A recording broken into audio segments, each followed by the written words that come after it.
Problemado ka po ba lagi kapag dumarating na ang mga due date? Yan, yung mga bayarin po natin every month mga bossing. Kung kayo ay may credit card, i-ready nyo na ang credit card ninyo. Or kaya po, ito nga po mga bossing ko, ang ating Meralco bill. Or kaya yung wifi po natin mga bossing ko, o ano man po yan na nakaka-stress natin na kailangan na natin bayaran. Kailangan po ninyo ng resibo, kagaya po nito mga bossing ko, ng resibo ng bayarin.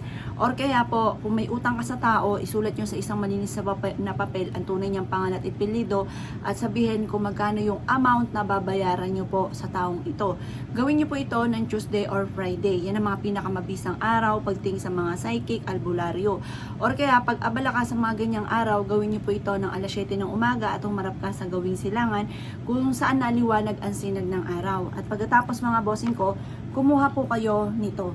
Kumuha po kayo ng barya, kahit magkano amount po yan, basta barya at silver. Pagkatapos mga bossing, kailangan natin ng cinnamon. Ang cinnamon mga bossing ko, yung amoy nito mga bossing ko, yung nagtatawag ng swerte lalo na sa pera. At anti-stress to para hindi ka lagi na-stress kung ano man po yung mga bayarin nyo pong yan. Kumuha ka ng isang malinis na garapon. Huwag nyo nang lalagyan ng takip mga bossing. Ilalagay nyo lamang po ito mga bossing ko sa gawing silangan o sa may bintana ninyo. Pwede po sa kwarto ninyo, pwede rin po mga bossing ko sa salas, or kung saan yung gusto siyang ilagay mga bossing, wala naman pinamimilian. Pero may proseso po ito ng paggawa.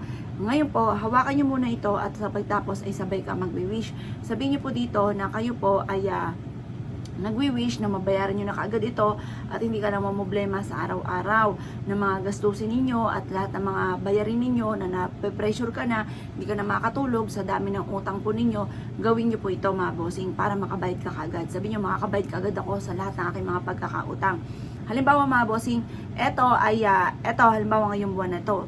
Ngayon, etong pag nabayaran nyo na to, ito yung gagamitin ninyo para sa kada buwan mga bossing ko, yung mga bayarin ninyo, hindi na yung darating na bills, hindi na kayo mamomblema pa para mabayaran nyo po kaagad yung sa susunod na bills. Ngayon, pag nabayaran nyo na ito mga bossing ko, ito ang gagamitin po ninyo na pang-attract ng swerte mga bossing ko para sa susunod na buwan, kung kailan nyo ito mapapanood, hindi ka na lagi na mamomblema tungkol sa usapin ng bayarin.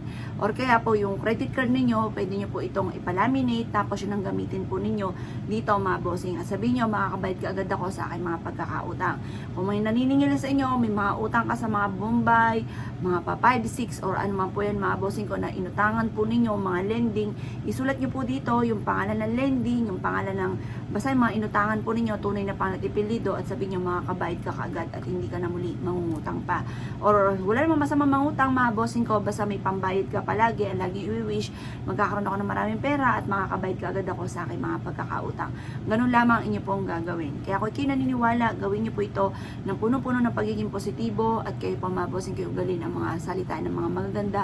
Matutulungan po kayo nito upang sa ganoon hindi ka lagi namumblema tungkol sa usapin ng utang. Mababayaran nyo na yan, goodbye utang na, goodbye paghihirap na mga bossing. Kaya kung ikigagawa ng ganito, ay siya mga boss. Good luck po sa ipo lahat.